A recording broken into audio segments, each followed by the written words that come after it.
filles, dernier rendez-vous avant la fin de cette nouvelle année. Et oui, nous sommes déjà le 31 décembre et on va faire le point sur mes lectures de cette semaine de vacances. Je pense pas faire de bilan parce que c'était ma première année en tant que blogueuse et donc j'ai pas vraiment commencé en une année complète. J'ai commencé à vraiment m'y mettre au mois avril-juin. Avril, mai ou juin, je sais plus trop. Donc un bilan d'année ce sera pour la même date l'année prochaine. Donc comment vous dire, j'ai lu peut-être pas autant que je voulais, on va dire, parce que j'ai eu ma meilleure amie qui est venue pendant 2 jours à la maison. Ensuite j'ai repeint ma chambre, j'ai repeint certains endroits, j'ai mis une grande croix sur le mur que j'ai repeint. Donc on va dire que j'ai lu assez bien. Sans pour autant, on va dire, dépasser un quota immense. Donc je l'ai lu parce que je l'ai rendu à la bibliothèque, mais la semaine dernière, je vous disais que j'étais en train de terminer la lecture d'Hunger Games. Donc j'ai adoré vraiment ce bouquin. Je l'ai trouvé parfait. J'avais peur un peu que l'image du livre, du film me gâche un peu le plaisir du livre. Et bien pas du tout. Je trouve que le fait qu'elle utilise une première personne du singulier, c'est-à-dire je Katniss, donne vraiment du frais au livre et réussit vraiment à mettre un barrage entre le film et le livre. J'ai vraiment adoré, c'est vraiment un coup de cœur livresque, pas le coup de cœur livresque de cette année malheureusement. D'ailleurs je vais faire un article sur mes tops littéraires de cette année, que je mettrai en ligne après. Oui, j'ai vraiment aimé, voilà, j'ai hâte, j'ai déjà le tome 2 que j'ai emprunté à ma meilleure amie qui est venue, qui les a eu pour Noël, la pauvre, elle vient à peine de les avoir, elle me les prête déjà. J'ai hâte de le lire, je pense pas le lire tout de suite parce que j'ai pas mal de lectures, vous verrez. Et puis voilà, pour Hunger Games. Donc je viens justement de finir le premier tome de Narnia, le neveu du magicien. Que dire, qu'en dire plutôt. Franchement j'ai adoré. J'avais peur que ça fasse justement trop jeunesse, mais on a une sorte de, on va dire, bon, utiliser un terme normalement qui va au cinéma, mais une sorte de voix off en fait dans le livre, qui est celle de C.S. Lewis, qui rapporte vraiment quelque chose de frais. On va dire, c'est vraiment ingénieux de la façon que ça a été écrit.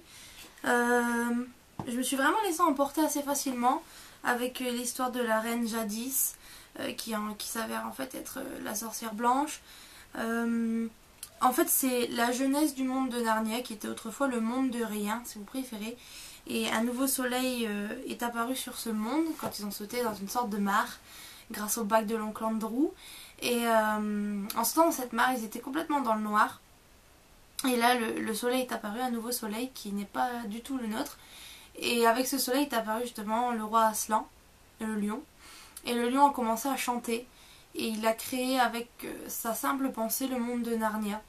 Et Diggory et Polly, qui sont les deux héros de ce premier tome, qui est en fait le professeur qu'on voit dans le premier film, pour ceux qui l'ont vu, sont donc les premiers à avoir vu Narnia. Et en même temps sont les premiers à avoir amené la reine Jadis dans ce monde-ci. J'ai adoré, et puis comme par hasard le film passait à la télé hier, donc j'ai pas pu m'empêcher de le regarder. Quand j'ai vu, je m'en doutais bien que c'était elle parce que ça fait 30 ans que je l'avais pas vue, et quand j'entends la reine Jadis, je me suis dit ah, donc j'avais raison, Jadis c'est bien la sorcière blanche. On l'imagine assez mal comme elle est représentée dans le film en fait. Je trouvais qu'elle collait très bien au rôle dans le film, mais si on lit le livre, vous verrez qu'il y a quelque chose qui bloque au niveau du personnage. Elle n'est pas vraiment, elle n'est pas aussi hautaine et fourbe qu'elle l'est dans le livre. Il y a vraiment un moment superbe quand Aslan demande à Diggory d'aller chercher une pomme, la pomme de jouvence, où on la voit un peu comme un animal, et je trouve que ce côté bestial, elle l'avait un peu perdu dans le film. Ça fait une centaine de pages, écrit en tout petit, donc je pense en niveau poche ça devait faire 300 pages. Donc je suis assez contente de l'avoir lu en si peu de temps. J'ai vraiment hâte de lire la suite, j'ai tout sous la main, donc je pense que je vais faire ça très bientôt. Et puis voilà, je suis bien, j'ai décollé, c'était mon but de décoller un peu de mon siège. Et c'est vraiment ce qui est arrivé, donc je suis vraiment bien. Donc pour ce que je vais lire, j'ai pas mis dans l'ordre. Alors voilà, pour ce que je vais lire, donc tout de suite après Cœur d'encre, j'ai un peu changé les rôles parce que je voulais qu'il soit plus petit. Celui-ci fait à peu près 500 pages, même si c'est un écran gros. Je voulais vraiment vous en lire 2 pour vous présenter en vidéo, sinon j'aurais pas fait de vidéo. Donc j'en ai déjà parlé la semaine prochaine, donc je ne m'épanche pas sur le sujet, donc vous savez très bien ce que j'en pense pour l'instant. La couverture est superbe. Donc voilà. Ensuite, pour une lecture commune que j'avais complètement zappée, je compte lire Voyage au centre de la Terre de Jules Verne. Alors j'adore mon édition, j'en suis complètement fan, je la trouve mais juste magnifique. Je suis tombée dessus en allant à la FNAC tout bêtement. Je les avais vus au Furet du Nord, mais il y avait de la Terre à la Lune et 20 milieux sous les mers que j'ai déjà lu. Je voulais vraiment avoir Voyage au centre de la Terre. J'essaie de vous trouver parce que dedans il y a les vraies illustrations du vrai bouquin. En fait c'est une copie, bon pas la plus belle des copies, c'est une copie de l'original en fait, de la toute première version qui est sortie. Je sais pas si vous allez bien voir, par exemple, en y revelant la gourde, il la vidait tout entière entre mes lèvres. Pour vous montrer un peu. Vous voyez, il y a les vraies illustrations qui ont été refaites. Je trouve ça vraiment super. J'ai vraiment craqué dessus, j'ai pas pu m'empêcher. En plus avec les illustrations, ça fait vraiment vernien quoi, donc c'est vraiment magnifique. Attendez, je vais vous montrer celle-ci qui est plutôt pas mal aussi. Hop. Avec les bébêtes. Voilà, j'espère que vous verrez bien, je sais pas comment ça cadre avec la vidéo. Donc voilà, donc pour une lecture commune, je compte prendre ça la semaine de mes partiels, même si c'est pas ce qu'il y a de mieux pour transporter dans mon sac. Donc vous verrez, j'ai un sac de Mary Poppins, vous savez, bien enfoncer la main dedans. Donc voilà. Par contre, il y a juste quelque chose que je trouve absolument horrible, c'est le code barre là qui nous ont... Oui, c'est imprimé dans la couverture. Je trouve ça trop moche. Ensuite, dans mes emprunts bibliothèque, j'ai emprunté, oui je sais, j'aurais pas dû, en sachant que j'ai une palle comme ça. D'ailleurs, je vais vous faire une vidéo de palle cette semaine, je compte la faire. Je verrai, peut-être, vous allez voir ma meilleure amie justement qui doit venir encore passer 2 jours. Elle va peut-être m'aider parce qu'il y en a tellement, on va être à 2 peut-être pour les compter et les énumérer devant la caméra. Donc j'ai emprunté à la bibliothèque L'apprenti de l'épouvanteur tome 1. J'en ai lu des chroniques mais tellement merveilleuses. Ça faisait un moment qu'il me faisait de l'œil. Le tome 1 n'était pas disponible, j'avais pas envie de me mettre en file d'attente.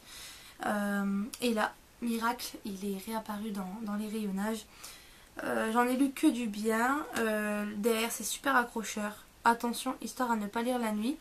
Quand on regarde ce qui est censé être la 4e de couverture ici, ça donne encore plus envie. Je ne sais pas si certains l'ont lu, si certains l'ont fait, j'aimerais bien avoir vos avis. Ce serait bien en fait que vous mettiez ça en dessous de la vidéo ou même dans mon blog, hein, qu'importe. Je suis vraiment pressée de me mettre dedans. Pareil, je pense que ça va se lire assez vite, ça fait 300 pages, c'est pas en tout gros. Mais j'ai vu que plus les tomes avancent et plus l'épaisseur du livre augmente, ce qui me fait assez peur, je vous dirais. Et puis on verra bien. Voilà. Donc je vais faire aussi un petit point sur mes acquisitions livresques des derniers jours parce que cette vidéo, je savais qu'elle allait être assez courte. Donc mes acquisitions personnelles. J'ai pas mis mes emprunts bibliothèque ni mes emprunts auprès des amis. Donc ces 2 dernières semaines, là, j'ai eu, je me suis acheté, non il y en a qu'on m'a offert 4 livres. Donc Janer de Charlotte Brontë, franchement au prix où il est. Alors super dégoûtée. J'ai acheté en même temps mon dictionnaire latin grec et elle m'a un peu, voilà, elle m'a niqué la couverture. Vous voyez, elle a essayé de l'enfoncer et au moment où je lui ai dit de changer de sachet, j'ai vu qu'elle le sortait pas, ça m'a semblé bizarre. Et en fait, elle m'a un peu mis un coup dedans. Il fait beaucoup de pages, 700 pages. Je l'ai mis sur ma page Facebook et j'ai vu que vous étiez beaucoup à avoir apprécié votre lecture de Janer, ce qui me donne encore plus envie de m'y mettre bientôt. J'ai ensuite acheté, après de nombreux concours que j'ai fait sur différents blogs, je n'ai jamais réussi à le gagner et ça m'agaçait. Et en plus, quand il était en partenariat sur Livre Addict, j'en avais déjà un et je ne pouvais pas postuler pour un second. Lumen aux éditions La Martinière de Robin Wasserman.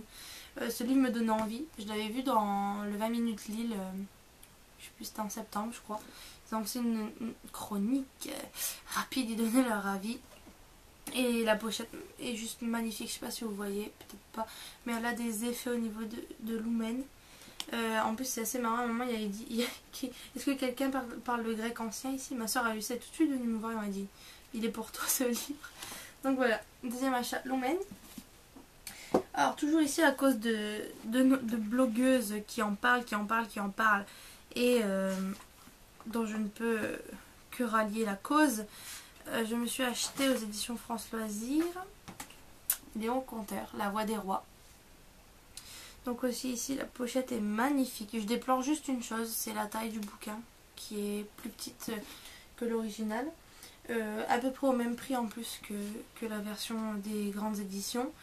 Et je regrette juste aussi une chose, c'est que dans le vrai livre la qualité du dessin est bien meilleure.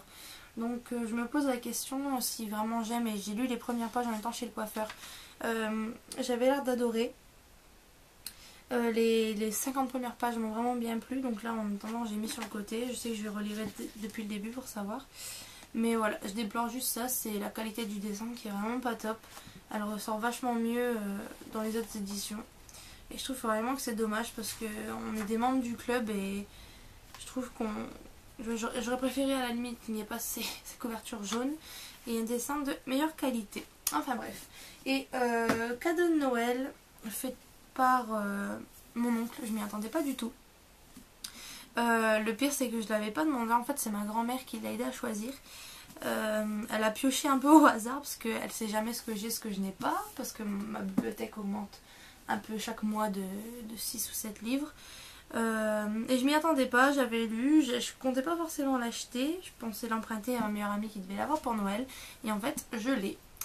Donc Je suis une immortelle de Julie Kagawa. Donc faut savoir que Julie Kagawa, j'avais, je sais plus comment il s'appelait ce livre, avec les trucs avec les fées, je sais pas mon souvenir. Enfin bref, la série qu'elle a sortie juste avant Blood of Eden, j'avais pas du tout adoré. Du coup je l'avais fait gagner en concours. Et là ça m'a l'air plutôt bien parti. J'ai l'air de plutôt apprécier. J'ai lu un peu derrière, j'ai lu quelques pages. Pareil, hein, c'est écrit en très très gros. Je sais pas ce qu'ils ont en ce moment les auteurs, et ils ont l'air de pas vouloir beaucoup écrire. Oula, pas le droit de dire ça.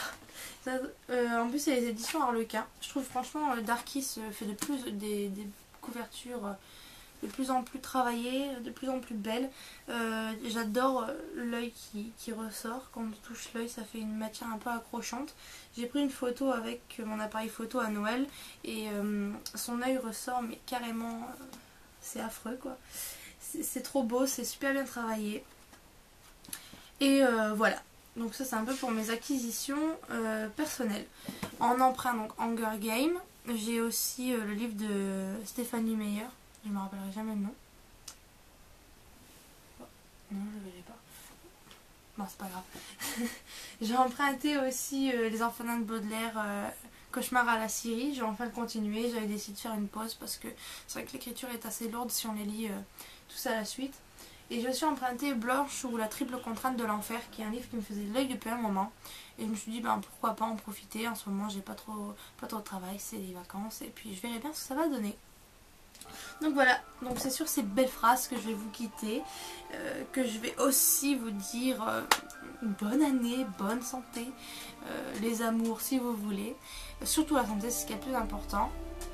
N'oubliez pas de faire le tour de chez vos oncles et tantes pour ramasser un peu la monnaie pour avoir acheté plein de livres, pour pouvoir acheter plein de livres. Je vous fais plein de bisous, comme à Noël je vous souhaite un très bon réveillon de la nouvelle année, et puis on se dit à l'année prochaine.